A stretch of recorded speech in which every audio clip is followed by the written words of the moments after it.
এদিকে তিস্তা নদীর পানি সুষ্ঠু বন্টন ও মহাপরিকল্পনা বাস্তবায়নের দাবিতে চলছে ৪৮ ঘন্টার অবস্থান কর্মসূচি। এই বিষয়ে আরও জানাতে এই মুহূর্তে তিস্তাপাড়ায় কাউনিয়া ব্রিজ এলাকা থেকে যুক্ত হচ্ছেন সিফাত শাহরিয়ার।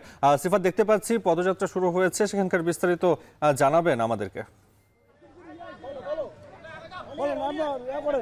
নাফি, আমরা এই মুহূর্তে যেই লালমনিরহাট থেকে যেটি রংপুরের কাউনিয়ার উদ্দেশ্যে যেই পদযাত্রাটি এসেছিল সেটি আবার ঘুরে কাউনিয়া বাজার থেকে সামনের দিকে যাচ্ছে। আমরা সেটির একেবারে অগ্রভাগে রয়েছে।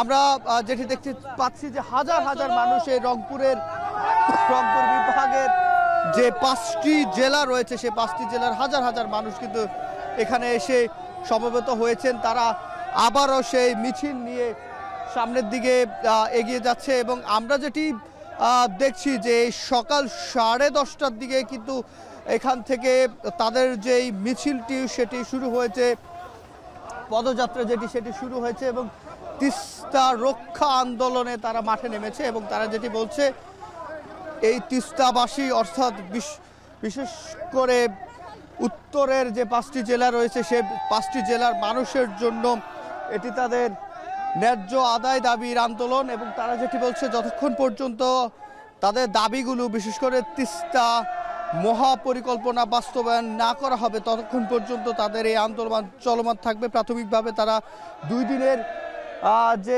কর্মসূচি সেই 2 দিনের কর্মসূচি দিয়েছে। বাকি যে দিনগুলো তারপরেই এই 2 দিন পরেই অন্তর্বর্তী সরকার যেহেতু এখন রয়েছে, অন্তর্বর্তী সরকার কি সিদ্ধান্ত নেয় তার উপর ভিত্তি করে পরবর্তীতে তারা সিদ্ধান্ত নেবেন। এবং আমরা দেখছি সব শ্রেণী পেশার সব বয়সী মানুষের যেই মিছিল, সবাই একই কণ্ঠস্বরে একই কথা বলছেন, তিস্তা নদীকে বাঁচাতে হবে, জাগো বাহে তিস্তা বাঁচাই। এবং এই যে তাদের দাবি, সে দাবি থেকে এটি উৎসবে পরিণত হয়েছে।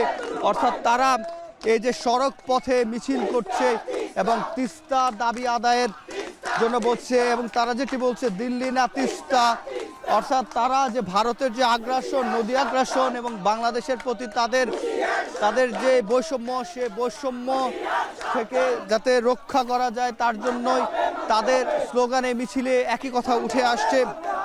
এখানে আমরা নারী পুরুষ সব শ্রেণী পেশার মানুষকে দেখতে পাচ্ছি, বৃদ্ধ তরুণ, এবং তারা কিন্তু এই দেশীয় ঐতিহ্যের যে গানগুলো রয়েছে সেই গানগুলো পরিবেশন করছে এই পদযাত্রায়।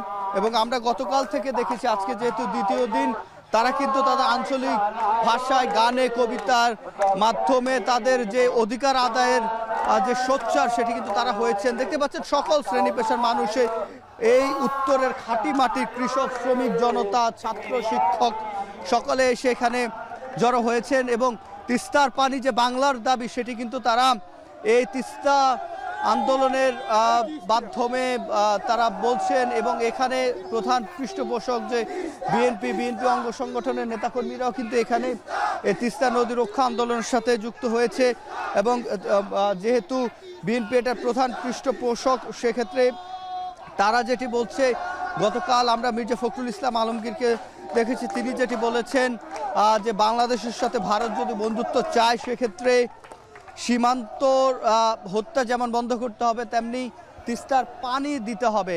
তিস্তার এই খরা মৌসুমে পানির যে সংকট সেটি কিন্তু চলমান রয়েছে এবং সেই সংকট শুধুমাত্র ভারতের যেই বলা যায় তারা পানি আটকে রেখে বিদ্যুৎ উৎপন্ন করছে এমন দাবি তারা করছেন। এবং আমরা যেটি দেখছি সকল শ্রেণী পেশার মানুষ এই যে পদযাত্রা সেই পদযাত্রায় অংশ নিচ্ছে এবং তারা যেটি বলছে তাদের দাবিগুলো মানতে হবে। গত 15 বছরে তাদের যে দাবিগুলো সেটি তারা আদায় করতে পারেনি, এখন তারা আদায় করার সময় এসেছে অন্তর্বর্তী সরকারের প্রতি এবং ভারতের সরকারের প্রতি তাদের আহ্বান যাতে তিস্তার পাড়ের মানুষের যে দুর্ভোগ সেটি লাঘব করার জন্য তিস্তা মহাপরিকল্পনা বাস্তবায়ন করা হয়। তো নাফি, এই ছিল আমার কাছে রংপুরের তিস্তা মহাপরিকল্পনা বাস্তবায়নের দাবিতে পদযাত্রার সবশেষ।